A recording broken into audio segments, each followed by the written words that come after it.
I go to the Mount. And I am a cheerleader, just like a normal person. And I go to Grace.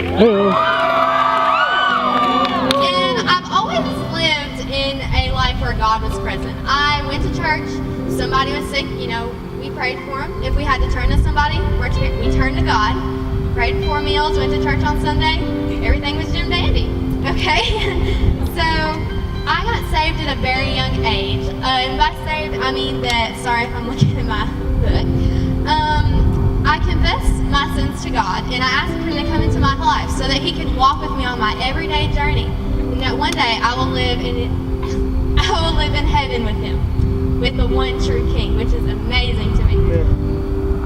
Having a strong relationship with God is important to me because no matter what you go through in your life, like me, like anybody else, I go through all kinds of stuff every day.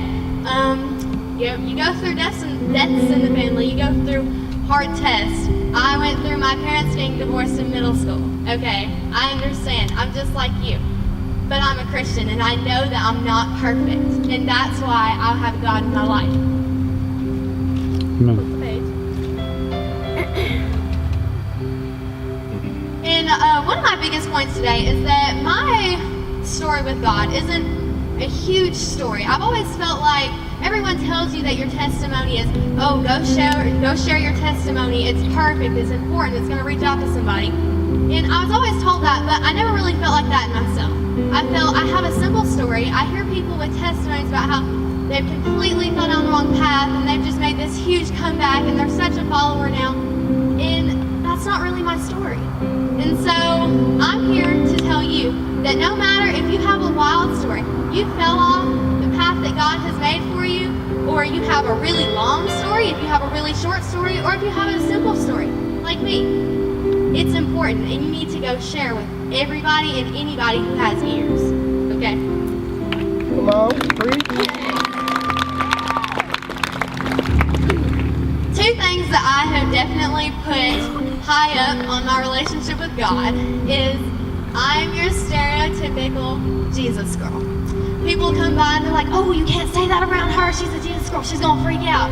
You can't talk about that party that we went to. I go to high school. I know. And I'm praying for you. I'm the stereotypical Jesus girl. You can make fun of me if you want to, but I know that I have the big end of the stick. I have God on my side. It doesn't matter if you're a Jesus girl. Be a Jesus girl. Be a Jesus dude. Jesus dude. Yeah.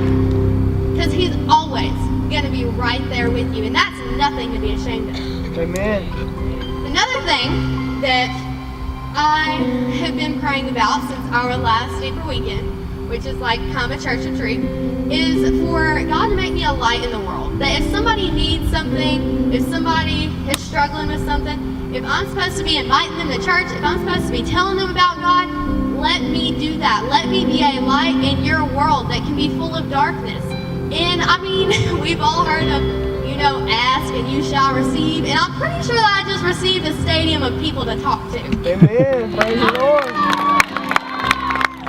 And lastly, like I said, I was baptized when I was 7 years old at Cornerstone Church.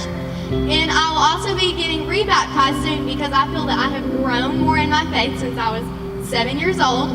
And just recap, Be a Jesus girl, be a Jesus dude, don't be afraid to show the light, and always share your testimony, no matter how big, small, crazy, or simple it may be. Amen.